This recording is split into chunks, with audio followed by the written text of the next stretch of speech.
What's up, guys? It's Shauna here, registered health and nutrition counselor and owner of Infinity Nutrition and Health Coaching. And I'm going to be talking today about some carbs. So what you're going to get out of today's info sesh is some facts and tips on carbohydrates in general, as well as my top 7 list for these choices. So let's start off by going through a misconception I'd like to squash right off the bat, and that is that carbs are the devil. So, a lot of people think that carbs are the enemy when it comes to weight gain or a number of issues. Now, the truth is, when it comes to weight gain, the only thing that's going to cause that is an overall calorie surplus. It's not going to necessarily come from carbs by themselves. So, I'm going to talk to you today about the importance of quality carbohydrates as well as portion control. Like any macronutrient, that is the key. So when it comes to the things you do want to be careful about and the things that can cause some health concerns and weight gain over time are things like processed carbohydrates, the cookies, the crackers, the chips, the things that have been stripped of their nutrients while they're loaded with things like carbs in the form of sugar, extra fat, which is going to load on the calories as well. So those are the types of things to minimize for sure. But as far as the quality carbohydrates go, that's what we're going to talk about here. So let's start with my top 7 list. I'm going to break down each of these items that I chose to, including what an appropriate portion size is, as well as a bit of the nutritional information as well. So number 1, 2, and 3. I'm going to talk about these 3 collectively because they have some stuff in common. And so we have steel cut oatmeal right here. We have quinoa right here, and we have brown rice. So these 3 guys contain similar calorie content for a serving size. Now, a serving size for these 3 would be a 1/4 cup dry. Now, when you cook them, they absorb the water, it enhances, and your serving size now turns into about a cup, half a cup when it's cooked. So for that reason, though, in their dry form, a 1/4 cup would be a serving size. And the calories range from between about 150 to 170 calories for both of these 3. I really like steel cut oats in the morning. And you'll notice too, just a quick comparison. So I have the quick oats here. I get this question a lot. So can I have quick oats instead of steel cut? They're certainly a good choice. They are whole grain.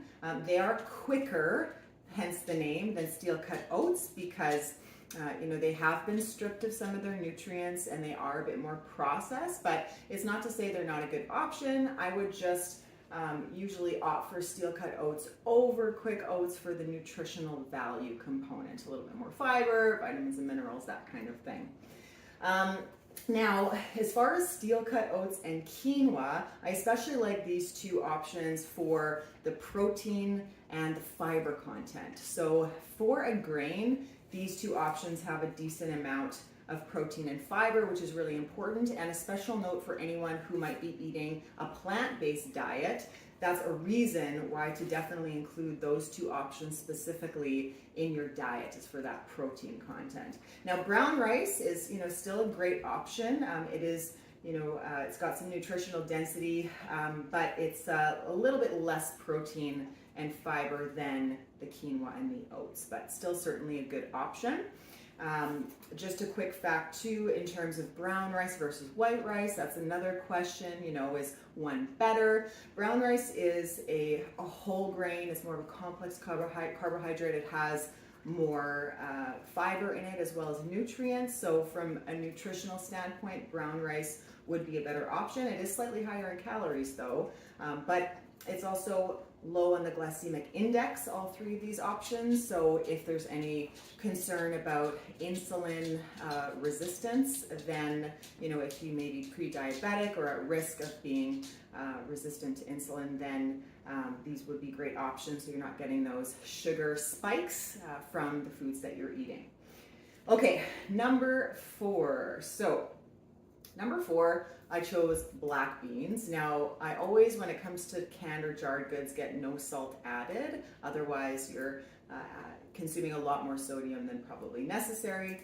But as far as, and when I talk, guys, just a quick thing, nutritional density, so something being nutrient dense, what that means is that that food is usually loaded with the good stuff. So vitamins, minerals, fiber, antioxidants, and in comparison, in terms of the caloric values, it's lower in calories, high in the nutrients, making it nutrient dense. So I would say out of all of these items that I'm going to be talking about, I would probably rate beans as number one for being the most nutrient dense, and here's why. So for a serving size, which is half cup, they're only 90 calories, so that's about half of the first three options I talked about, almost half, and it actually contains more fiber and more protein than some of these options too. So less calories, more nutrients, that's definitely a win.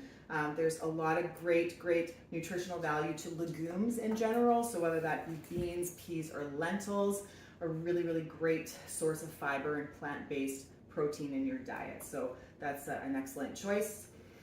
Now for options 5 and 6, so potatoes. Now these guys get a bad reputation. A lot of people think that they need to avoid potatoes in their diet, and when it comes to consuming vegetables, botanically, potatoes are a vegetable, but nutritionally, they're a starch. So if you're counting these towards your vegetable intake, I probably would avoid doing this and count them more as a starch or that carbohydrate piece to your meal, and complement that with maybe some green vegetables.